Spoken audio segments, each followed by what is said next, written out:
Ukraine's President Volodymyr Zelenskyy says he'll be meeting face-to-face in the coming hours with United States Secretary of State Antony Blinken and U.S. Defense Secretary Lloyd Austin. Zelenskyy says he'll use the meeting to ask the Americans for more weaponry to stop Russia's onslaught in Ukraine's east and south. This after the president visited Kyiv's St. Sofia Cathedral to record an Easter message on the holiest day of the Orthodox Christian calendar. At makeshift prayer venues and churches around the country, Ukrainians prayed for those fighting on the front lines and for those trapped in places like the besieged city of Mariupol. For more, let's cross now to DW correspondent Rebecca Ritters in Kyiv. Hey, Rebecca, again, top U.S. officials are scheduled to discuss Ukraine's request for more powerful weapons in Kyiv on Sunday. What's the best Ukrainian President Volodymyr Zelenskyy could expect from this meeting? Well, this is the highest level meeting from the US since the war began. I don't have a list of talking points. This is obviously a very confidential meeting.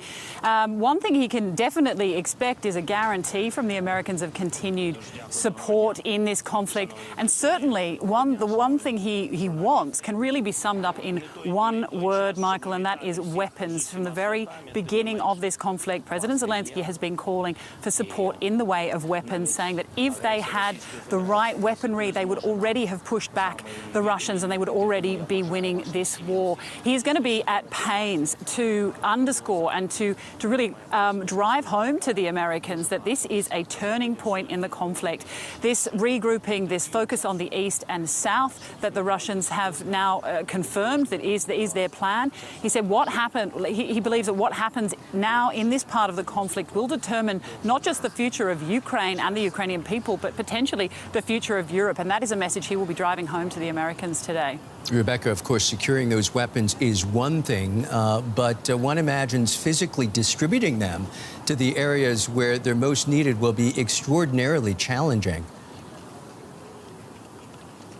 Absolutely, as you can imagine, big weapons and also trying to do it under the cover of darkness. This war, is one, of course, where nobody wants the distribution, the logistics to become public. Ukraine does not want Russia to know just how and where these weapons are going.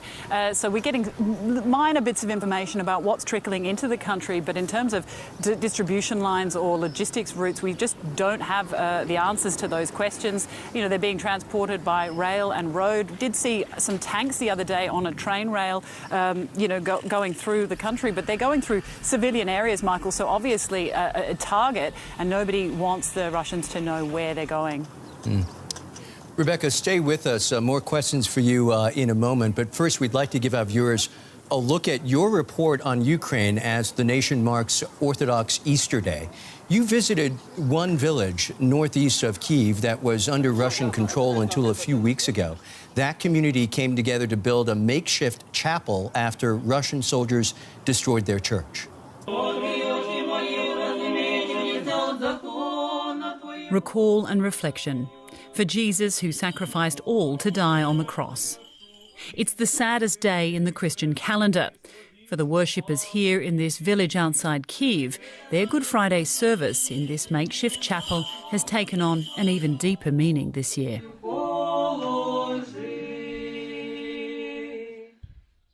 Russian soldiers marching on Kyiv burnt their 19th century church to the ground. The missile hit the altar of the church on the eastern side of the building. The damage spread inside, the windows exploded out. It was a direct hit. When the church was burning, I thought my soul was burning.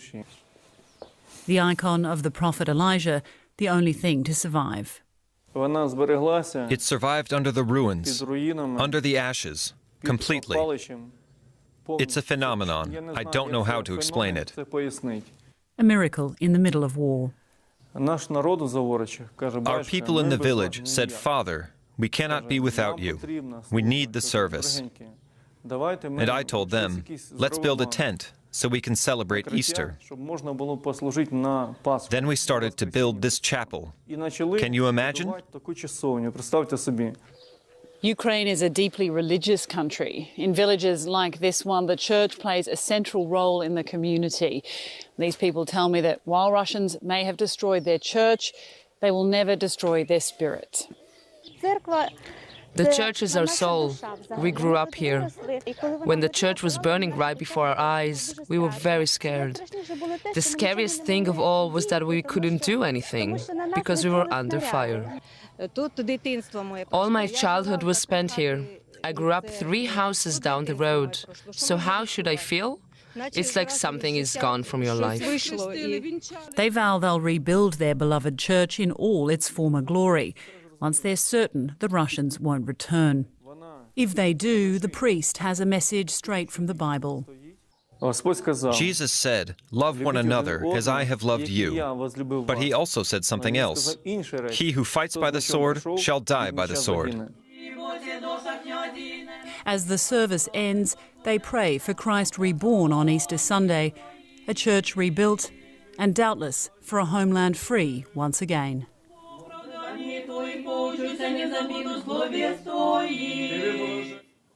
Rebecca, today, as Ukraine endures now the 3rd month of the Russian invasion, how are people spending this rather extraordinary Orthodox Easter?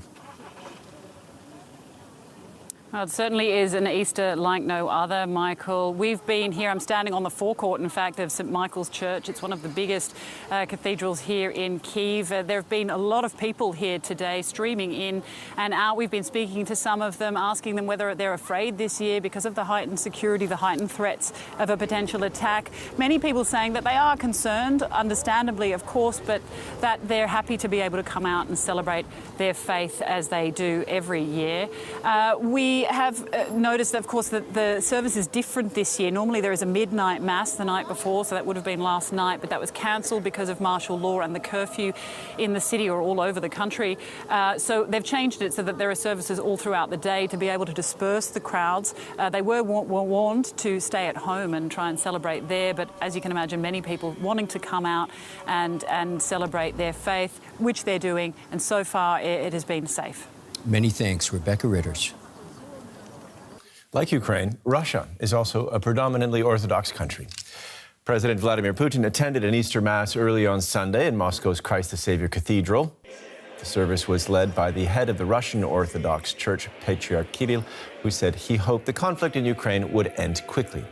Kirill has strongly backed the Kremlin's war in Ukraine. His statements have splintered the worldwide Orthodox Church.